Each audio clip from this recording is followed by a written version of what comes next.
What's up, everybody? Welcome back in. Hope you guys are enjoying football just like us. If you guys are joining us, the Detroit Lions just beat the Green Bay Packers 34-20. It was a nice, ended up being a little bit more entertaining than the first half. Obviously, the first half was entertaining from a Lions fan perspective, but from a football fan perspective, I was starting to lose a little bit of interest in the game, getting in the second half there, hoping it was going to get interesting. My wishes were granted. The game got a little bit interesting there, but the Lions end up pulling out the 14-point victory over their division rival Green Bay Packers. Jason, speaking as I guess your second team, I guess you would call it. How are you feeling as a Lions fan tonight? Yeah, I would call it my NFC team. But big win for the Lions tonight. And it's really interesting how they've reversed this trend. I mean, the Packers beat up on them for so long, but now the Lions have all of a sudden won 4 straight games, I believe they said on the broadcast, with the win tonight against the Packers. So, I mean, I think it's amazing how that's really changed over the last couple of years here. And, I mean, they've just built such a culture in Detroit. Very happy for that organization, all the fans there. It really looks like this year is a different year for them, and really excited to see what they do from this point on after beating the Packers on Thursday night. Yes, there's been, I would say, definitely the future is bright in Detroit. I've liked what I've seen through the first few weeks. Obviously, the big opening night win over the Kansas City Chiefs. The defending Super Bowl champions. Obviously, they have a little bit of a step back versus the Seattle Seahawks, but the Seattle Seahawks I think are a pretty good ball club, and no shame in losing that one. They get back on track. Who did they play last week? Atlanta. And then this week they're able to get a what is it? I guess they 1-0 lead in the division over the Green Bay Packers. Always those division games, Jason, obviously they count as one game, but they're almost like two points in a way when it comes down to those tiebreakers and such. And before Jason and I get going into more NFL talk, we thought Jason and I would give a quick update to the show. Obviously, you guys are not used to seeing us after Thursday Night Football. Jason and I usually go live during the week every Tuesday. Weren't able to do that, weren't able to work things out this week. Had to move things to Thursday night. We thought things would work out a little bit better after Thursday Night Football, have a little bit of something to talk about, excuse me. And I got a little bit of news today at work that I will be going. I'll be working out of town for the next, I would say, maybe 3 to 4 weeks. And I will be getting home a little bit later than expected. So Jason and I are going to officially move the show over to Thursday nights after Thursday Night Football. I would say not cemented in stone, but for the next, I would say, maybe 3 or 4 weeks. Stay tuned to Jason and I's social media. Definitely stay tuned to the YouTube, both of our YouTube channels, and catch the show for sure next Thursday. That is cemented. And we will give you guys any updates in the near future if the show is going to change. But as of now, you guys can catch Jason and I weekly after every Thursday Night Football game from here on out. And I think it'll be a lot of fun.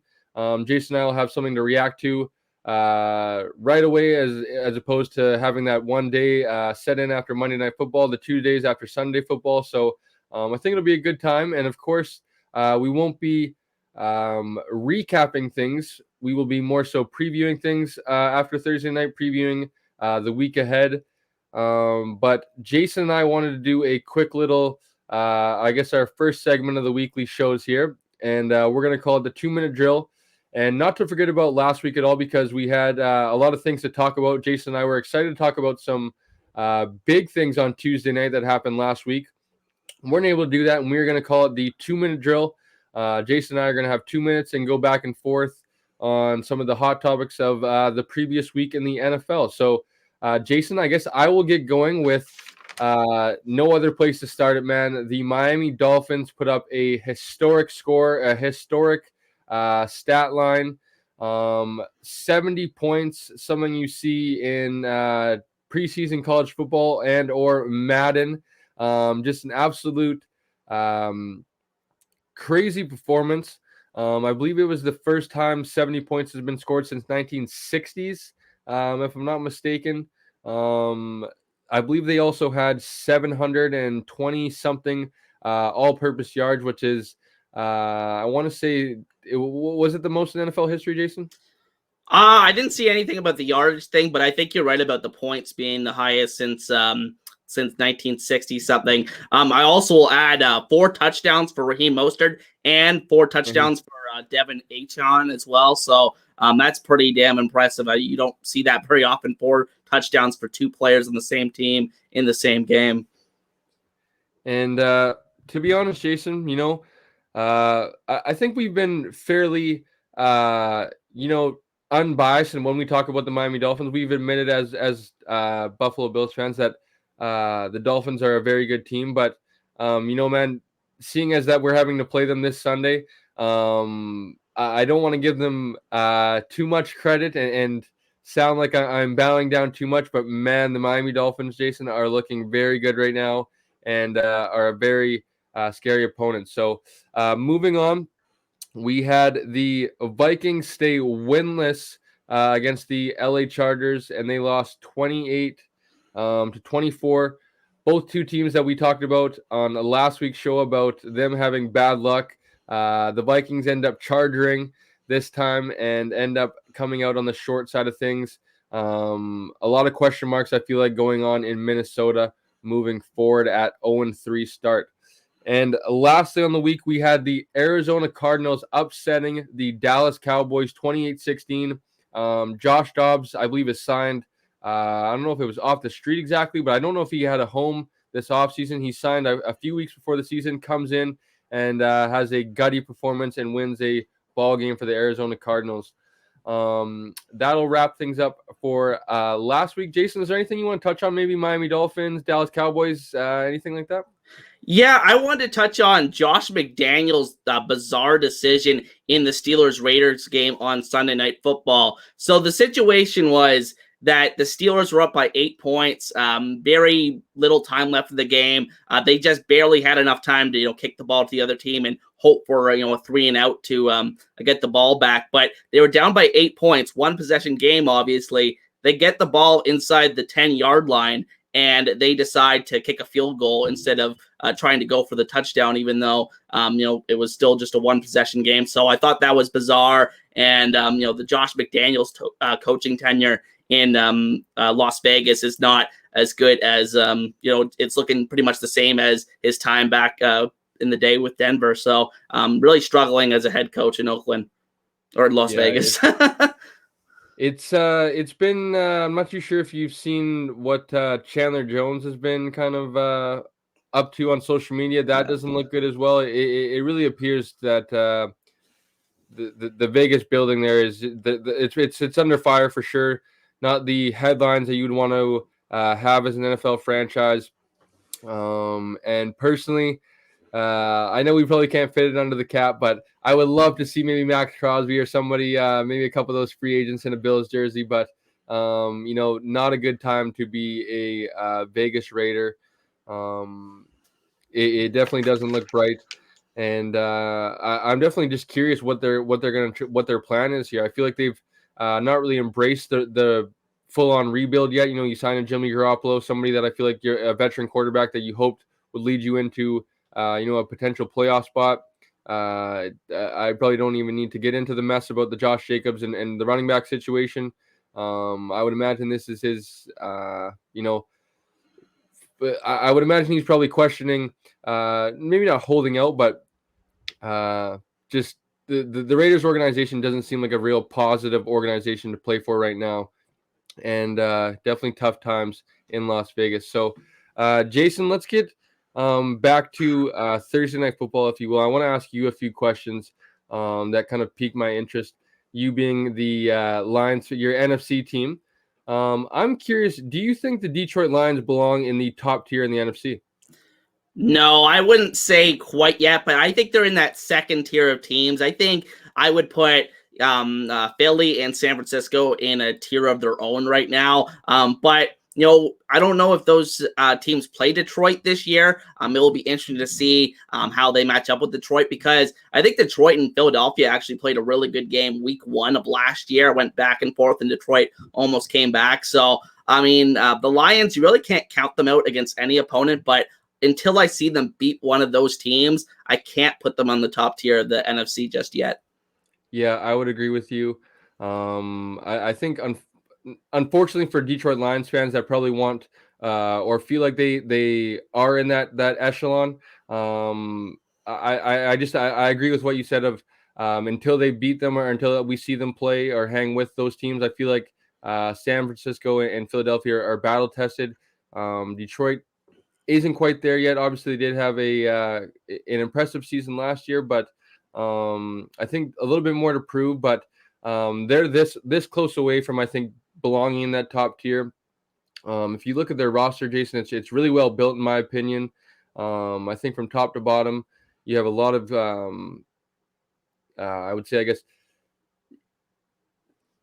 it sounds a little bit weird, right? But above average NFL players or kind of average NFL players, I feel like the more kind of average to above average players you can have on your team. Obviously, this sounds kind of really stupid, Jason, but I feel like the as fans, I feel like we don't realize how maybe I guess not to say bad NFL players or they are, but how many holes NFL teams have on every team, right? And I feel like the Detroit Lions are really well built from 1 through 53, and they have a lot of depth behind them. We saw David Montgomery obviously come back, have a 3-touchdown performance tonight. I think they kind of have a recipe that's a winning style of football. They're able to run the football, set up play action that Jared Goff usually does very well in. If he's able to take care of the football, he does. He excels in that. And then their defense, I think, is fairly underrated as well. But the thing that I touched on that I can't help but bang my head on, Jason, is I am a fantasy owner of David Montgomery as well as Jahmyr Gibbs. And one of those running backs that had 33 points is sitting on my bench, and the other one that has 9 points, I believe, is starting. Hard to get a handle on that running back room. As a Detroit Lions fan, I would imagine they don't care whatsoever. But as a fantasy owner, I can't get a grip on who I should start. Next week, I'm going to start David Montgomery, and I'm going to get 2 touchdowns from Jahmyr Gibbs and be heartbroken. But Jason, I would be curious to know, like yourself, if the Detroit Lions do end up playing either of those teams down the road, and definitely will be a must-watch game. So, Jason, I guess let's get on to this week's slate of games, if I do say so myself. And I'll throw things over to you, and let's start with the week off. Yeah, so let's start with the earliest game on Sunday, the London game between the Jacksonville Jaguars and the Atlanta Falcons. And I think this is an interesting game because Jacksonville's had such a slow, sluggish start to the season. They had that weird game against Kansas City, which was 17-9, I believe. Their defense played well in that game, but the offense just didn't show up. And then in this game against Houston, and I think Houston, that's worth noting, Houston takes a game off Jacksonville, I believe, like almost every year. I have to go back and look, but it always seems like Houston plays Jacksonville very well, and they did just this past week as well. So I think Jacksonville, I'm looking to see if there are frauds really in, how they were at the end of last season, seen as a team that was on the rise. But if they lose this game against Atlanta, going overseas to London against, Atlanta's a pretty talented team. I don't believe in Desmond Ridder as a quarterback, but I think they have a lot of talented skill players, and their defense is much improved with guys like Jesse Bates, David Onyemata now on that defensive line there. So I think it'll be a very interesting game, and I think that I'm looking to see if Jacksonville will bounce back. They usually do pretty well in these London games, so we'll have to see how they do. Yeah, all eyes on the Jacksonville Jaguars, in my opinion. I know the Atlanta Falcons are 2-1, but I think that's big in part to who they played. For me, I'm curious because I think going into the season, I underestimated the Tennessee Titans won, but I think the division isn't as much of a cakewalk as I think maybe a lot of fans anticipated. I think even maybe Houston and Indy are a little bit more competitive than Jacksonville fans would probably like to admit. And then as well, Jason, as I probably don't have to remind Buffalo Bills fans, but we play Jacksonville in London, not this upcoming Sunday, obviously, but 2 Sundays from now. I believe Jacksonville will be in London for over 2 weeks. So how do they handle that? Maybe do they kind of expend all their energy now and kind of make sure they get a win? And their goal, maybe obviously they would never admit it, but their maybe goal is to go 1-1 and just get back home and try to maybe salvage the trip that way. So I'm curious how Jacksonville can maintain. I feel like their perch on top of the division that I thought coming into the season they would keep. But I think Tennessee is a lot more competitive than anticipated, as well as Houston and Indy. I don't think Houston and Indy will have the opportunity to push for ultimately a playoff spot or winning the division, but I definitely think Tennessee will. And I think Jacksonville definitely needs to take care of some of these games where they're playing some tougher competition. Obviously, the Bills. I would imagine they're going to play Tennessee down the road here. So I think these games that against Atlanta's, I don't want to say Atlanta's a bad team by any means, but I think they're at the bottom 12 teams of the NFL. I guess I think it's definitely fair to say. And definitely all eyes on Jacksonville. And if they can get a win, I would definitely think Trevor Lawrence and that offense will play. I think the matchup sets up well for them against that defense. I would think they're in a good position to hopefully put up some points. But Jason, I guess let's move on to our next game slated on Sunday morning, and that is the Baltimore Ravens traveling to the Cleveland Browns. And for me, Jason, I'm curious. I think the NFC North, going into the season, I think everyone was calling the AFC East probably the best division in football. I think due to Aaron Rodgers' injury, I think maybe not to be maybe a prisoner of the moment, if you will, but I think honestly the AFC North is up there as the hardest division in football, if not one of them for sure. And that starts with this matchup for sure. Who do you think has maybe the upper hand coming into this matchup? I would have to look at the injury report for Baltimore, but if both of these teams are healthy, I do like the Ravens. I think that they both have excellent defenses. I think that the Browns have just an excellent defensive line led by a guy like Myles Garrett. They have guys in the secondary as well that have been highly drafted. So I really have a lot of confidence in Cleveland's defense. I do have confidence in Baltimore's defense as well. Roquan Smith and the other guys there on that defense. Kyle Hamilton's been playing really well for them. So I really like both of these teams' defenses, but I have more trust in Lamar Jackson at this point than Deshaun Watson. I mean, you take the health stuff out of it. Lamar is still, an excellent quarterback year in, year out, and he looks really comfortable in this new offense since they switched offensive coordinators this season. So small sample size so far for that, but I think that Lamar's looked really good so far this season, and that's why I would have to give the edge to Baltimore. I would agree with that. And I think I was hoping you were going to answer like that, Jason, because the kind of message that I want to, I guess, persuade here is, not to panic about, maybe a loss to the Indianapolis Colts last week that the Baltimore Ravens had. And, I think fans can sometimes do that.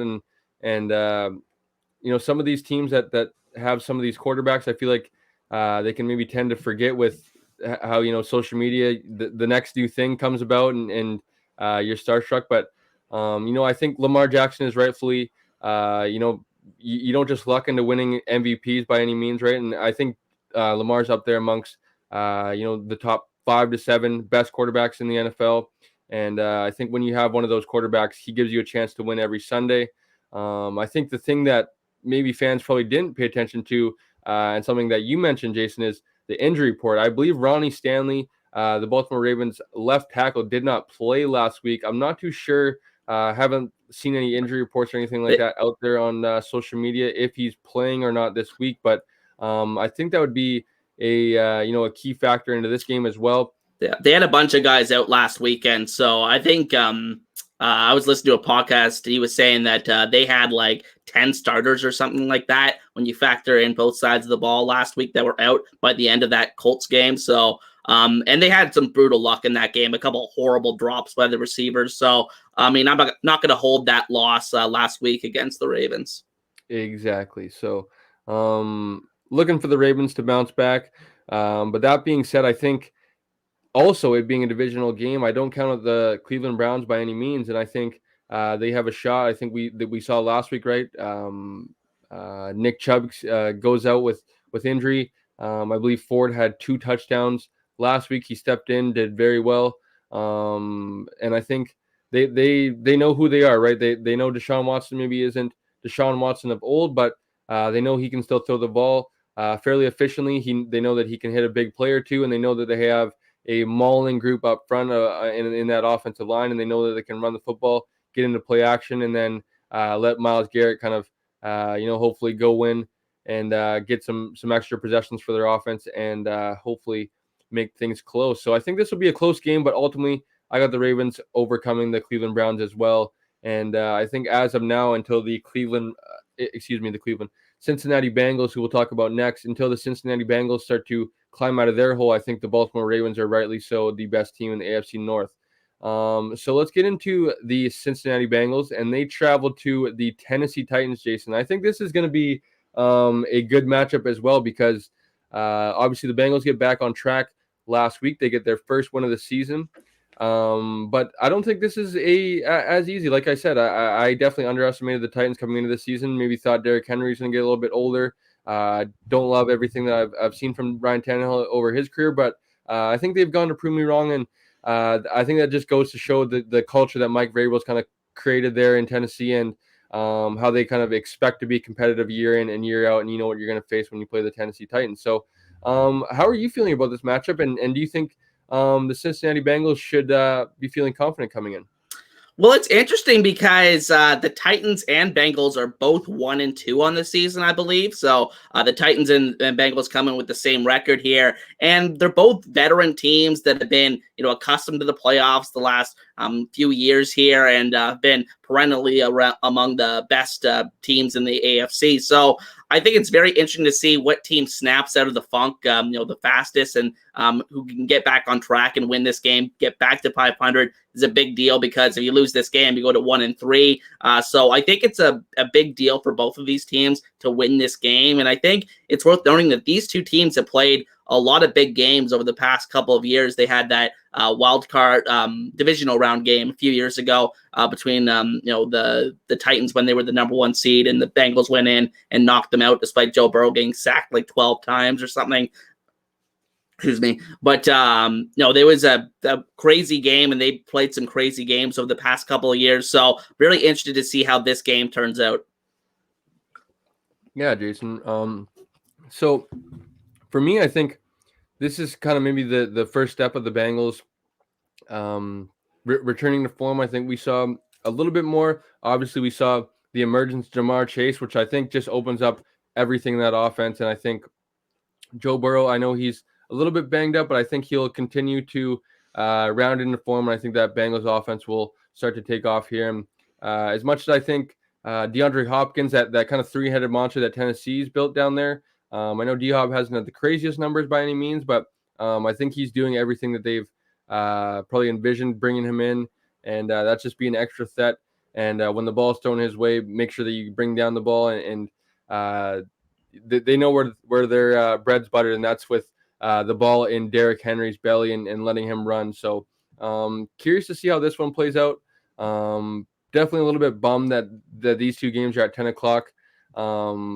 Because the Bills and Dolphins will be on, but definitely let's move to the 1 o'clock slate, and I believe the 1 o'clock slate, right? Bucks and the Saints and the Bucks. I think it's at I believe it's 1 o'clock Eastern, 10 a.m. Pacific for Saints Bucks. But I'm really excited for this game as well.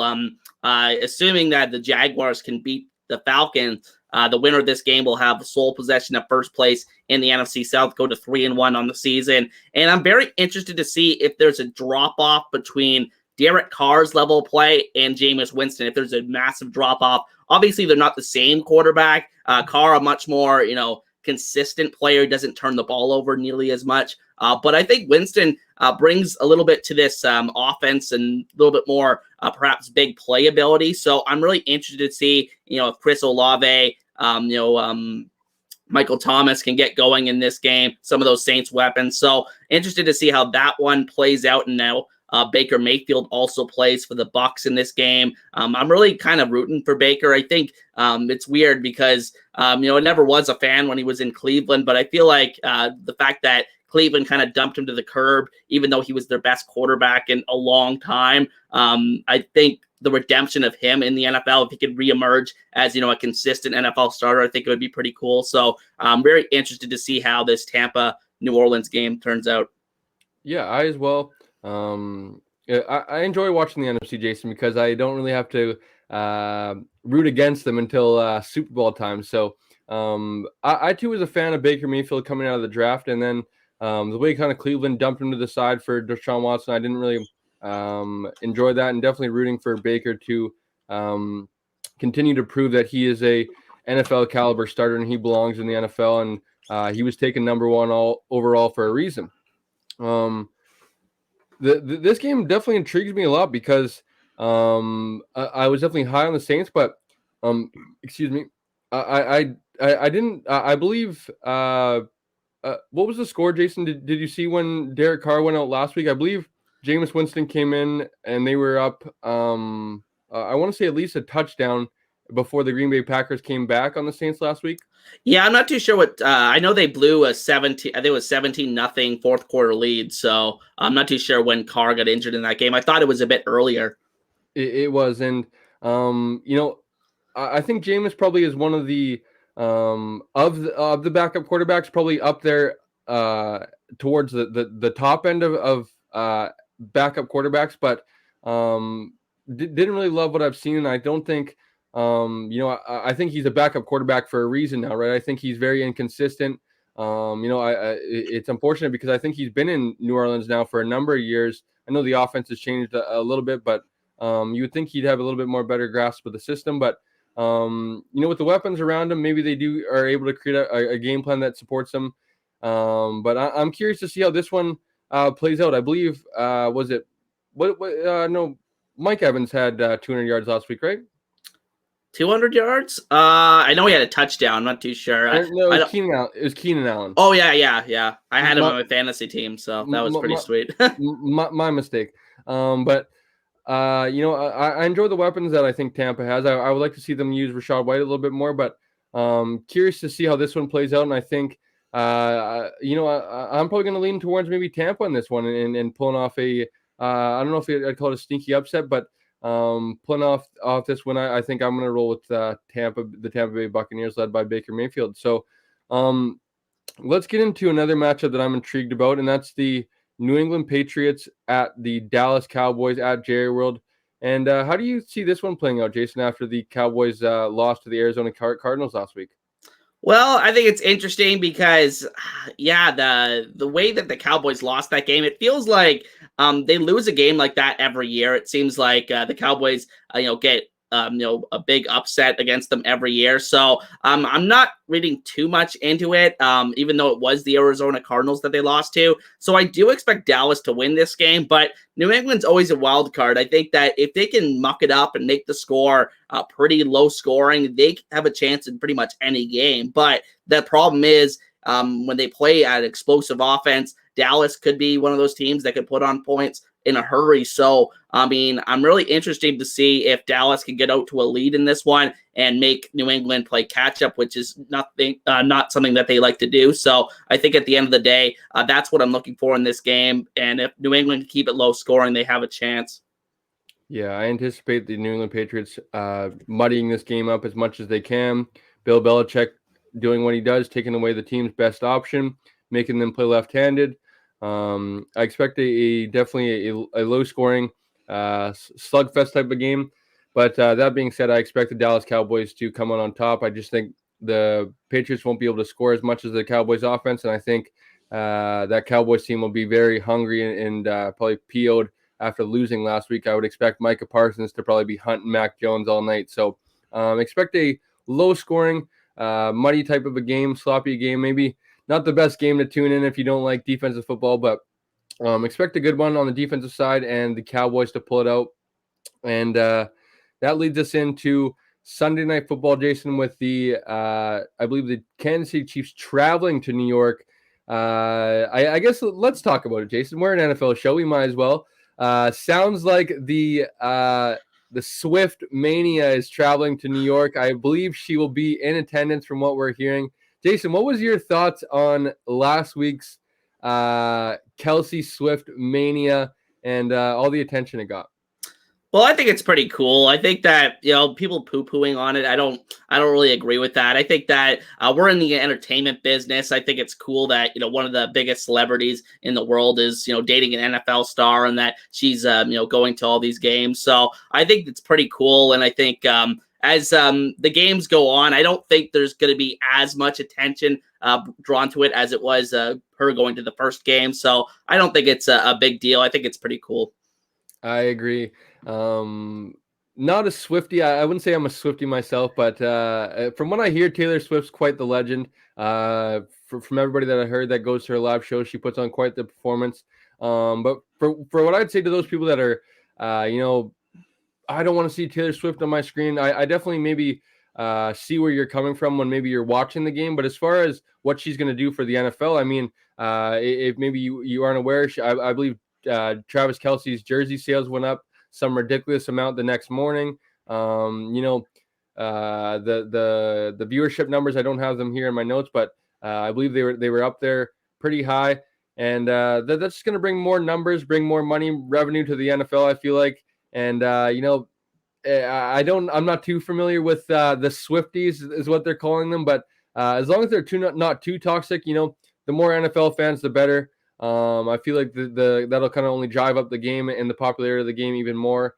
And the Swifties are no joke, as we've seen this past week, and the numbers that are behind them and that they can generate. So I'm curious this week to get back into this week's sort of thing. Can Zach Wilson and that New York Jets offense, put up a fight and make things interesting? Do you think so, Jason?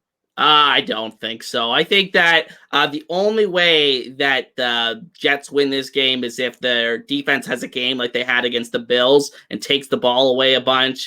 They're capable of having those games in Kansas City. They had some games this year, the Jacksonville game, week 1 against Detroit, where their offense was kind of held down. So I think at the end of the day, if the Jets defense can do that, they have a chance. But anything other than that, I don't think that this offense is capable of putting, say, 30 points on the board to beat a team like Kansas City. Kansas City's defense also looks like the best defense they've had in the Mahomes era. So I think that the Chiefs should win this one pretty handily.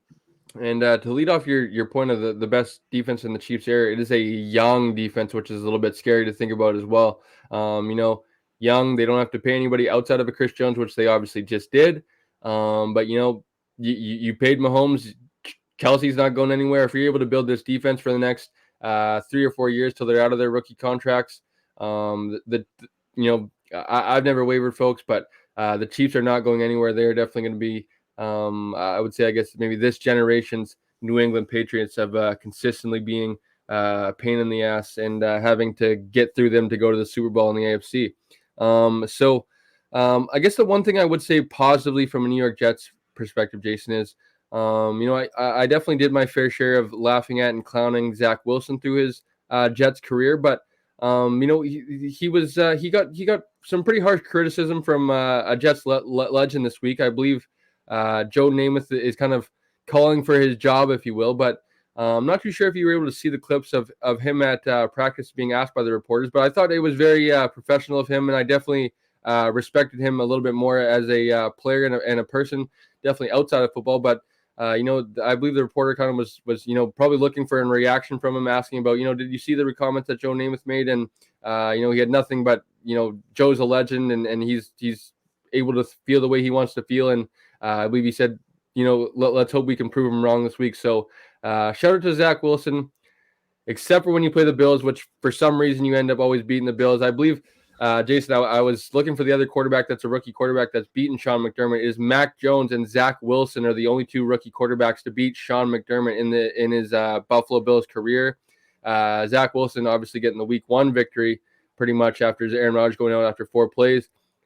He's the kryptonite of the Buffalo Bills, I guess I would say. But I definitely take my cap off him and respect everything that he's doing. And I guess for the sake of this week, being it's the Kansas City Chiefs, I wish he goes off and maybe wins or pulls off an upset. I don't see it coming, but I would love to make things interesting. So let's get into Monday Night Football, Jason. That is the Seattle Seahawks at the New York Giants. What do you expect from this game? Well, I think this is interesting because going into the season, I was looking at, what teams are likely to regress, miss the playoffs that made it last year. And these are the two teams in the NFC that I kind of pointed to and said, oh, maybe they kind of overachieved last year. And for the Giants, it kind of looks like they kind of did last year. I think that, they've had a really slow start to this season. So I'm interested to see, how they respond in this one. This is a game against an opponent that they're capable of beating, but I still would favor the Seahawks in this one. Seattle, on the other hand, they had the disappointing week 1 against the Rams, but they've responded with a couple of victories here. So they're trending in the right direction. So the Giants have a chance to, turn their season around a bit. And the Seahawks have a chance to really, climb in the standings with a third win in the first 4 weeks. So really interested to see how this game turns out and, how the quarterbacks play for either side, because I think Geno Smith has actually looked really good the past couple of weeks. And Daniel Jones just so far isn't living up to that $40 million contract.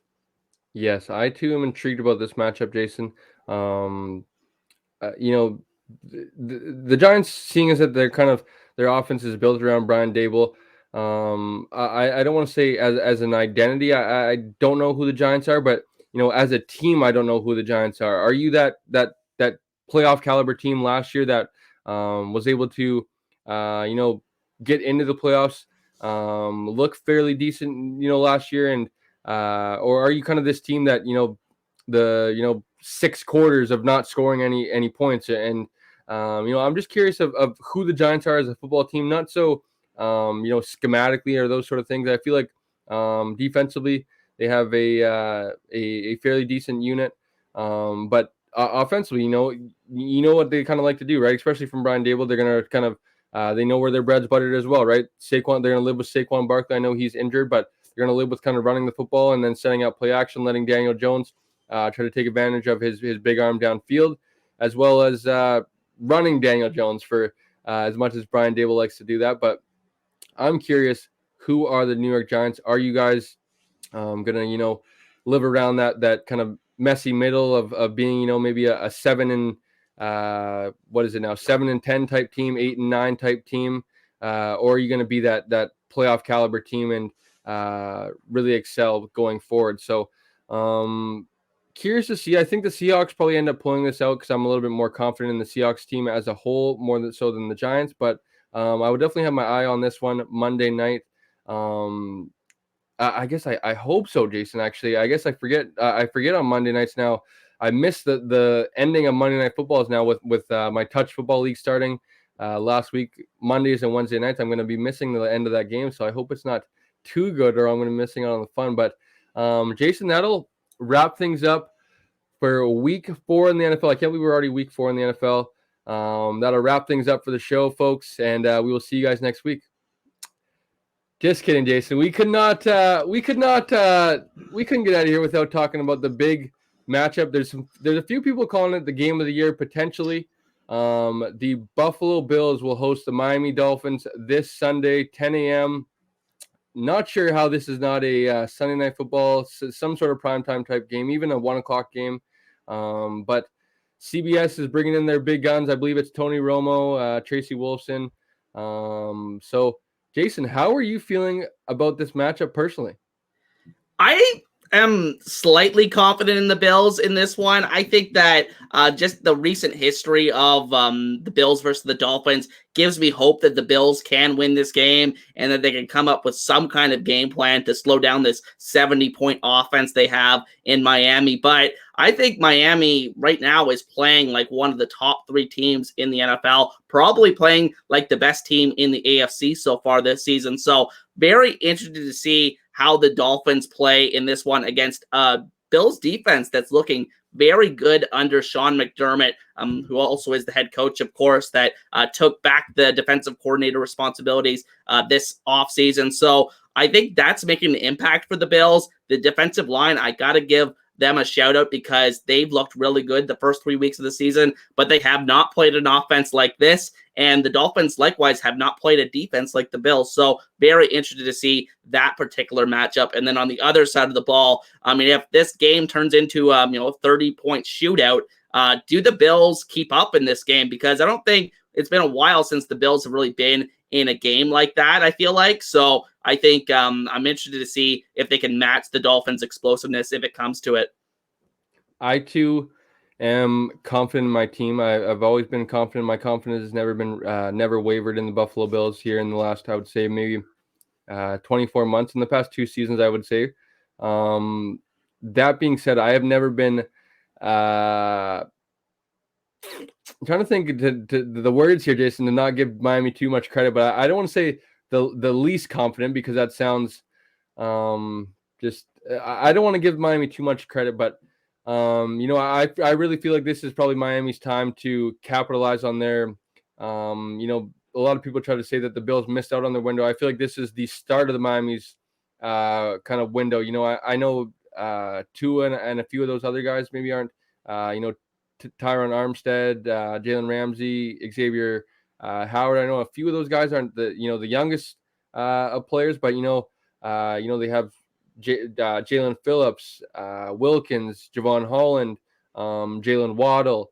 They just drafted Devon A-Chain, right? Mike McDaniel just gets signs there. Tua Tagovailoa looks maybe to be the potentially quarterback of the future. So it appears that this maybe is the start of the Miami Dolphins window. Now, that being said, as much as I am giving the Miami Dolphins credit, I still, like I said, I'm confident in the Buffalo Bills for a reason.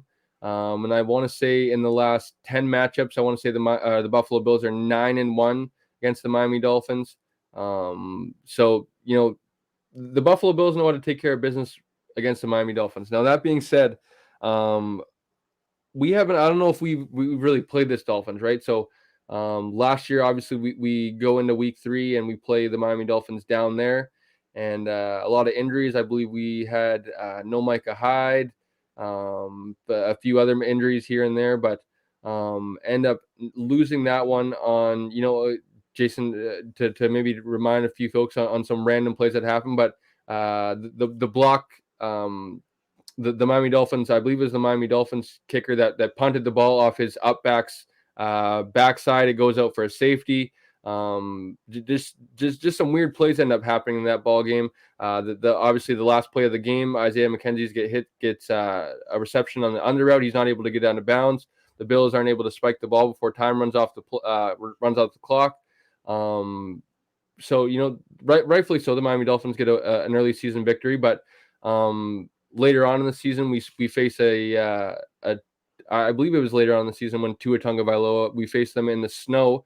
We end up winning that one on a last second field goal, and then we faced Skylar Thompson in the playoffs and end up winning a close one as well. So I expect a close matchup, but I'm curious, Jason, as a Bills fan, right, I'm not going to ask you what scares you the most about the Miami Dolphins because I don't think that's a secret. It's probably the speed that scares most people, but what makes you confident as a Bills fan that the Buffalo Bills can get the job done on Sunday? Well, usually our defense, our defensive line, that is, really shows up against Miami and they win that matchup against the Dolphins offensive line, which is a perceived strength for them. So I'm looking forward to seeing if those guys up front can win those matchups, put pressure on Tua. We've really beaten up Tua in those matchups as well the last couple of years. So I'm interested to see, not knock Tua out of the game, but I think, knock him around a little bit, get pressure on him, and make him hold the ball a little bit. Hopefully they can limit the amount of short passes, make him hold the ball a bit, and the defensive line can do their job. So I'm very interested to see how that works. And then the Bills on offense, I think they've become more of a methodical offense this year, it feels like, with a lot more of a focus on the running game, which is great. A lot more balance for the Bills so far this season. I think James Cook's third in the league in rushing yards as of this week. So it's good to see that. But I think in this particular matchup, I think, Gabe Davis, Stephon Diggs, they're going to have to make some big plays down the field to potentially match what Miami can do. And as for those games last year, that first game where Miami won, very bizarre. You should argue that the Bills should have won that one. But the other two games last year, you could argue Miami should have won that game. So those games. So I think it's very interesting to see the recent history between these two teams. And it would be a big early season victory for the Bills if they can get it done. So, Jason, I'm curious. I guess because I anticipate, Miami, I believe, more of an aggressive style defense. I anticipate a fair share of blitzes from Miami, as well as some all-out pressure looks where they're just playing strictly man-to-man and not a lot of help. I'm curious, how do you see the Miami Dolphins plan to attack the Bill style of play? Especially with what you just mentioned about the methodical type of maybe kind of philosophy change, a little bit of we're able to march the field 14, 15 plays and go score a touchdown. How do you see maybe the Miami Dolphins planning to attack the Buffalo Bills offense? Well, as you mentioned before, they have some great personnel on that side of the ball, so they could do a lot of different things. Miami can to mess with Josh in this one, but I think at the end of the day, it will come down to that offensive line being able to protect Josh. I think that if there's a weakness to this Bills offense, it is the offensive line, but I think the offensive line is looking improved from what it was last year. They had an awful showing against the Jets, I felt, but I think the last 2 weeks dominant. So I think at the end of the day, if those guys can, pick up the blitz and make Miami pay, like I said, the big plays down the field, I think that would be huge. But for the Dolphins perspective, I think they might do that classic, how the Allen and Mahomes have been defended the last couple of years. Kind of they put a lot of guys back, almost like a prevent defense, but trying to prevent the big plays and see if they remain patient and working their way down the field. I think we could see a lot of that strategy and try to hold the Bills to field goals in this one because if you match field goals for touchdowns in a game like this, you're probably going to lose. Yeah, absolutely. And that's I'll get into this later, Jason. Before we get out of here, I wanted to give my 3 keys of the game. I usually tweet them out before the game.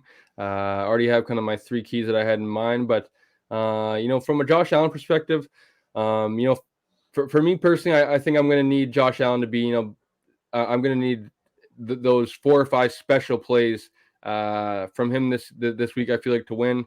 Ultimately, I think at his peak, I think rightfully so, Josh Allen's the best player. Not to take anything away from Tyreek Hill, but I think at his peak, right? Like I'm saying, let's not to forget about his low lights or anything like that. The kind of inconsistent times or inconsistent sees he can have in his game, but I think Josh Allen, when he steps on the field and he's at his peak, he's the best player on the field, rightfully so. And I think we're going to need that from him on Sunday to win against the Miami Dolphins. But Jason, I'm curious for you as a Bills fan, maybe just I would expect you to stay quite positive, but maybe spin this a little bit more positively for those that maybe will be a little bit more negative and maybe look towards being a little bit more closer towards jumping off the cliff if the Bills were to lose on Sunday.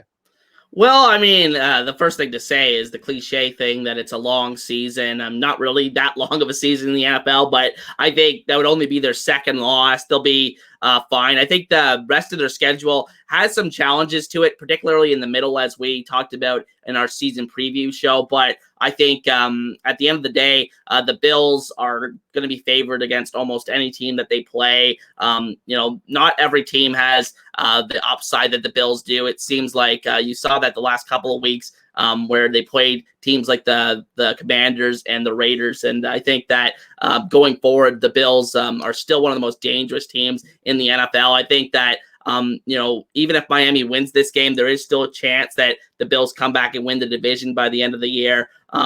Just given the fact that they can, roll off, 6-7 victories in a row. They've shown they're capable of doing that. I think it was 2 years ago where they, 7-6 at one point and finished, 11-6. So they show that they can win a bunch of games in a row when they need to and get hot down the stretch. So it wouldn't be full-blown panic mode if they lose this game to the Dolphins. But like I said in the beginning, I think the Bills will probably win this game.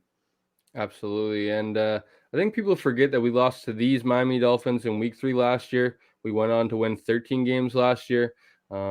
Just like I mentioned, the Kansas City Chiefs being, their kind of their consistency maybe being similar to the New England Patriots.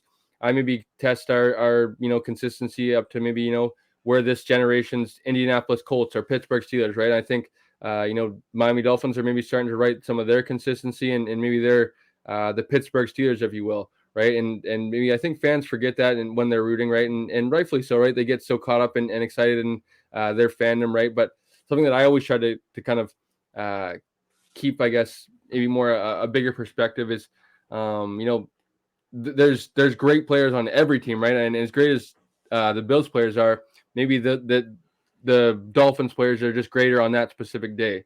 But I think ultimately, as long as we have 14, we have 17, whether we finish first seed or seventh seed, I have the ultimate confidence in the Buffalo Bills to win against anybody across the NFL. So Jason, I guess before we get out of here, I'll give my 3Ks. We'll kind of talk back and forth, but how do you, I guess, I guess to kind of maybe talk about things from a Miami perspective, what would kind of be your mentality if maybe the Bills win another game? Maybe it's a little bit more negative in Miami. That what do we got to do to get it past the Bills, and maybe they don't look for the long-term vision of it's week 4 for us. Obviously because we lost to Miami, we can maybe relate a little bit to last year, but for them that maybe aren't used to it, especially have how high they're flying right now, I would imagine a lot of their egos are probably quite high. But if maybe you are a Dolphins fan, how would you handle maybe this loss to the Buffalo Bills? Well, I mean, like, I don't think there's any shame in losing to a great team like Buffalo. I feel like, and likewise, if the Bills, like I just said, if the Bills lose to Miami, I wouldn't feel ashamed of that because Miami is a worthy opponent. Where you do criticize your team is when they lose games where they clearly, were favored to win and that they should have won, like the Bills lost to the Jets week 1 this year. So, I mean, I'm not. If I was a Dolphins fan, I wouldn't be jumping off a cliff or anything like that if they lose to the Bills. Yeah, it may look like a big roadblock, because of the recent history between these two teams, but the Dolphins chose or proved that they could beat the Bills last year in week 3, like you said. Even though that was a bizarre game, I think that the Dolphins are more than capable of matching the Bills on any given day, and it just kind of comes down to a few plays here or there, and that decides the game. So excited to see how this game plays out and who ultimately wins. And I think the thing that I'll give Miami credit to, Jason, is I think they're more than just obviously any team that loses their starting quarterback is probably going to take a hit, but I feel like their team is a lot more than just their starting quarterback. I feel like they built a fairly strong roster of their D-line's fairly good. Obviously, they traded for Bradley Chubb. They have drafted a guy like Christian Wilkins. You look at their secondary, guy like Xavier Howard. They drafted Javon Holland. Their offense is fairly new and upgraded, right, with some young weapons that have been drafted as well as some free agents that have been brought over. And just interested, I guess, to see where they go from here because I would imagine they're flying they're flying so high right now after the 70 points, right?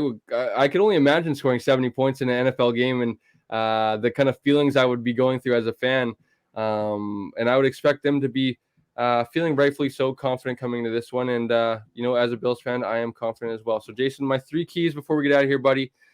Number 1, I feel like, is someone other than Stephon Diggs has to be a consistent target or weapon for Josh Allen. I think, last week we saw Gabe Davis obviously had the touchdown, but outside of that touchdown, I believe he was held catchless. I believe his stat line read 1 catch, the 30-something yard touchdown, and nothing other than that. So obviously that's great to see, but definitely need a little bit more, especially in this type of game. I feel like we need that another X factor when I feel like big moments in this game. I really feel like a defensive coordinator like Vic Fangio, especially like a cornerback that's on the other side of Diggs. I feel like some of these moments Diggs might not be able to be relied upon to get open for Josh or be a weapon.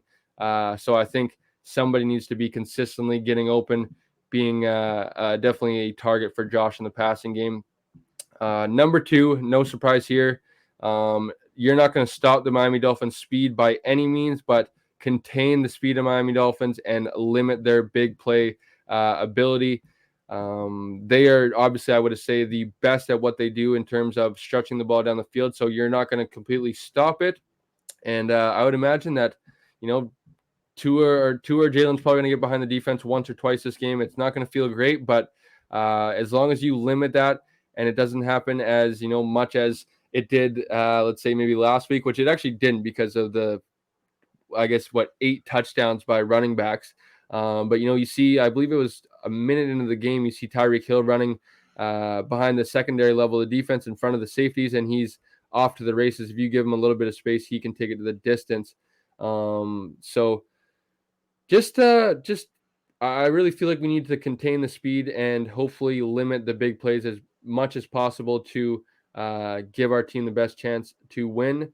And then last but not least, Jason, you mentioned as well, if you are going to fight 3s with 6s, which, you know, the Miami Dolphins offense is hard to keep, hard to, I guess, keep out of the end zone. If they get inside the red zone, I feel like they're usually sniffing it and going to figure out a way to get their hands on 6 points. Obviously, the Bills defense is kind of, I feel like their foundation is kind of built on bending and not breaking a little bit, Jason, right? We've seen in the past of the Bills are very okay with giving up some yardage as long as you don't get inside the end zone. They'll give you field goals all day long. But with that being said, with the speed of the Miami Dolphins, the weapons that they have, the scheme that McDaniels runs, I feel like it is a very tough task to stop them once they get inside the red zone. We've seen it last week with the underhand shovel, no-look pass by Tua Tagovailoa. A lot of creativity, a lot of headaches, and a lot to think about. And I think that's probably something that they're going to try to do a lot this weekend, especially with the Bills defense that prides themselves on their communication and sliding and shifting gaps and stuff like that. The Miami Dolphins love to motion and stress their opponents out on their assignments, and you know, the slot receiver or whatever motions to the left outside their other receiver, and maybe you have a little bit of a lapse in communication, or even just a lapse in, maybe you have to think about your assignment of, you know, was I supposed to go with him in man coverage, or was I supposed to, you know, maybe my outside corner was supposed to have that guy and I was supposed to take the inside release or whatever. And if you have that split second of lapse or whatever, that's exactly what the Miami Dolphins and that offense, that timing-based offense, wants you to do, especially with Tua throwing into those windows. If he's able to have the defenders, you know, second-guessing themselves for just a split second, he's going to get the ball to his weapons and make you pay, and that's something as a Bills fan you don't want to see. So, Jason, we've almost gotten to an hour here, buddy, and usually we don't do score predictions, but I had a score prediction, and I'm going to throw it over. You don't have to say maybe if you don't have one off by heart. I know you did say Bills are going to win, but maybe do you think it's going to be a high-scoring game? Do you think maybe it's going to be a disappointing one where maybe the defenses are slugging it out? But just maybe what's your prediction overall on this game upcoming? Well, like I said, I think the Bills will win, but I'm going to go with the score of 31-28. I'll say, you know, the Bills will probably win this game if they keep the Dolphins under 30. I think that would be, you know, a realistic expectation. I think the Patriots held the Dolphins to 24. So I think that's a realistic expectations for kind of, you know, containing the Miami offense. So I think the Bills, 31 points is very realistic for them. So I'm going to go with them to win 31-28. Yeah, I'm going to go with a little bit more of a lower scoring game, and I think it's going to be a divisional type game where it's a little bit more of a slower game, maybe a game that we didn't anticipate seeing. And I'm going to go with the Bills winning 27-24. And I know that's probably actually maybe somewhat of a high scoring game for most standards, but I guess I mean low scoring in terms of the two teams and the potential coming into the game. I feel like everyone thinks it's going to be a 41-30 game or 41-37 type game, shootout. I really feel like early it's going to be a lot of feeling each other out, of maybe a few punts here and there of you know, what's kind of happening here. Of, you know, we haven't seen Miami, you know, really punt all year, but I feel like hopefully Sean McDermott's going to have quite the game plan ready for the Miami Dolphins, which is something else, Jason, that is quite curious. Shout out to my guy Noah. I really don't want to hear this, but he's a big believer on offensive-minded head coaches and just the success that can bring to your team. He really doesn't feel that in this age of football, defensive-minded coaches can. I believe he goes as far as say win you a Super Bowl, which is just not what I really believe. But seeing as that it's head coach versus head coach, it is Sean McDermott calling the defense versus Mike McDaniels, I believe, calling the offense. This is a big time matchup for both coaches, for both teams. I don't have to undersell that anymore. But Jason, I guess I am excited for this one, buddy, and it is going to be a action-packed weekend of football. We obviously have some CFL tomorrow, college football Saturday, and then a slate of games on Sunday. Any other games, I guess, on this slate of games that you're looking forward to this weekend? I don't have the games in front of me, but I think we covered most of them. It's very interesting that all the 0-3 teams are all playing each other this week. So I think it's Bears versus Broncos and Panthers versus Vikings. So there's only going to be 2 teams without a win after this week. So interested to see who gets the wins in those matchups and gets their first win of the season, right? That's I guess Toilet Bowl is the Bears and who are the Bears playing? And the Broncos. And the Broncos after 70 points put up on the Broncos. I'm going to ride with my unfortunately, Jason, Justin Fields is one of my QB1s in fantasy. No. This is my last week of and unfortunately it's a 12-team league, so there's the waiver wire is barren for quarterbacks. So seeing as that they're in the Toilet Bowl versus the Denver Broncos this week, I am hoping that he's able at least to put up, maybe 15 points, seeing as that I think he had 11 points, I believe, last week. If he can at least maybe do me that against the Denver Broncos, I would love that and help me out gratefully. But any plans this weekend, Jason? You going to any CFL games or anything like that? Yeah, going to the Stampeders Tiger Cats game on Saturday night. So looking forward to that, and then watching the Bills game, of course, at home on Sunday. Awesome, man. So should be another good week of. I was about to say CFL football. It should be a good week of football in general, though. So even if you are an NFL fan, tune into some really good CFL action this week as well. But if you guys are wanting to talk some NFL, Jason and I will be back next Thursday night after the Thursday night football game. Catch us 8:15, 8:30-ish, anywhere in between that. Jason and I will try to get on here as quickly as we can after Thursday night football. So make sure to like, comment, subscribe. When you subscribe to both of our channels, make sure you hit the little notification bell. You guys will get notified when Jason and I go live. And we will catch you guys next Thursday night. Enjoy the weekend of football, everybody.